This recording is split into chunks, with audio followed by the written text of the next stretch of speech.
бір жыныстық қатынаспен қаншалықты жиі айналысу керек? Жүкті болу үшін барлық контрацепциялардан бас тартып, 1-2 күн сайын қынаптық, вагинальды, жыныстық қатынаспен айналысу керек. Біріншіден, бұл ұрықтың сапасын жақсартады. Зерттеулер көрсеткендей, шәуеттің жиі шығарылуы, эякуляция, ұрықтың санын азайтпастан олардың қозғалғыштығын арттырады. Екіншіден, жыныстық қатынаспен жиі айналысу аналық жасушаның жетілуіне, овуляция, жол бермейді. Екі әйел ағзасының бала көтеруге ықтималдығы жоғары уақыты. Әйелдердің жүкті болуға ықтималдығы жоғары менструальдық циклдің кезеңі ұрықтану уақыты деп аталады. Әдетте ол аналық жасушаның өздігінен жетілуі және оның алдындағы соңғы 6 күн. Бірақ овуляция уақытын анықтау күш немесе қаржылық шығындарды талап етеді. Сондықтан ұрықтану ықтималдығы жоғары уақытты тек серіктестер жыныстық қатынасқа 1-2 күн сайын түсе алмайтын кезде ғана есептеу керек. Бұл ретте ең оңай нәрсе цервикальды шырыштың мөлшерін бақылаған дұрыс. Бұл жатыр мойнында пайда болатын мөлдір жабысқақ шырыш. Цервикальды шырыш овуляциядан 5-6 күн бұрын көп мөлшерде өндіріле бастайды және 2-3 тәуліктің ішінде жоғары деңгейге жетеді. 3 жүкті болуге не кедергі? Салмақ. Дене массасының индексі сіздің қаншалықты арық немесе толық екеніңізді анықтаудың ең нақты жолы емес. Бірақ ең қарапайым әдіс екені рас. Әдетте, дене массасының индексі 19-дан 25-ке дейін болуы керек. Ал дене массасының индекті 30-ға жеткенде әйелдер мен ерлерде ұрақтылық бұзылады. Бірақ дене массасының индексі 19-дан төмен әйелдерде менструальдық циклмен қиындықтары болуы мүмкін. Ал ол бірінші кезекте бала көтеруге қиындық тудырады. Физикалық ауыртпалықтар. Күнделікті және қарқынды спортпен айналысатын әйелдерде овуляция болмауы мүмкін екені бұрыннан белгілі. Бірақ бұл жалғыз мәселе емес. 2006 жылы ғалымдар аптасына 4 сағаттан астам уақытқа созылатын жүйелі жаттығу балалы болу ықтималдығын азайтатынын анықтады. Физикалық жаттығумен айналысқанда менструальды цикл бұзылмауы мүмкін.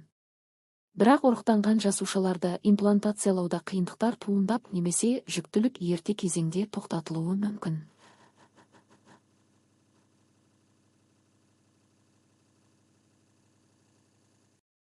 Шылым шегу. Шылым әйелдерде аналық бездердің мерзімінен бұрын сарқылуына келеді. Бұл ретте етеккір үзілісі ерте басталып және жүктілік жиі тоқтатылады, яғни бала көтеру ықтималдығы азаяды. Ал ерлерде темекі шәуеттің сапасын төмендетеді. Бірақ ғылымда темекінің ұрықтануға әсер ететіні жайлы ешқандай нақты дәлел жоқ. Алкоголь және кофеин. Зерттеулер көрсеткендей, тәулігіне 20 граммнан артық алкоголь және 500 мг-нан астам кофеин ішетін әйелдерде жүкті болу ықтималдығы аз. Бірақ алкоголь және кофеин ұрықтың сапасына әсер етпейді. Майлау құралдары. Интимді майлаудың көптеген түрлері, соның ішінде сілекей және кейбір өсімдік майлары шәуетке зиянды әсер етеді. Жүкті болуға не көмектеспейді? Жыныстық қатынас кезіндегі және одан кейінгі поза. Ұрық шашудан бұрын немесе кейін болған позиция немесе уақыт жүкті болу ықтималдығына әсер етпейді. Себебі шәует шығарудан бірнеше секунд өткен соң ұрық жасушалары жатыр мойнына түсе бастайды. Диета және витаминдер. Ғылымда әлі күнге дейін қандай да бір диетаның ұрықтануды жеделдете алатыны жайлы ешқандай дәлел жоқ. Бала көтеруді жоспарлап жүрген әйелдерге фолий қышқылын қабылдау ұсынылады. Дегенмен бұл витамин ұрықтың жүйке түтігінің кемшіліктерін болдырмау үшін ғана қажет. Кең киім және температураны бақылау. Ұманың қызуы немесе тар іш киім шәуеттің сапасын төмендетуі мүмкін. Бірақ шамалы. Яғни, балалар саны аяққа қойған ноутбуктың температурасына немесе іш киімнің пішініне байланысты емес. Қаншалықты ұзақ уақыт жүкті болуға тырысу керек? 35 жасқа дейінгі әйелдерге 1 жылдың ішінде бала көтеру ұсынылады. Егер осы уақыт ішінде жүкті болу мүмкін болмаса, онда әйелдің денсаулығына байланысты қиындықтар болуы ықтимал.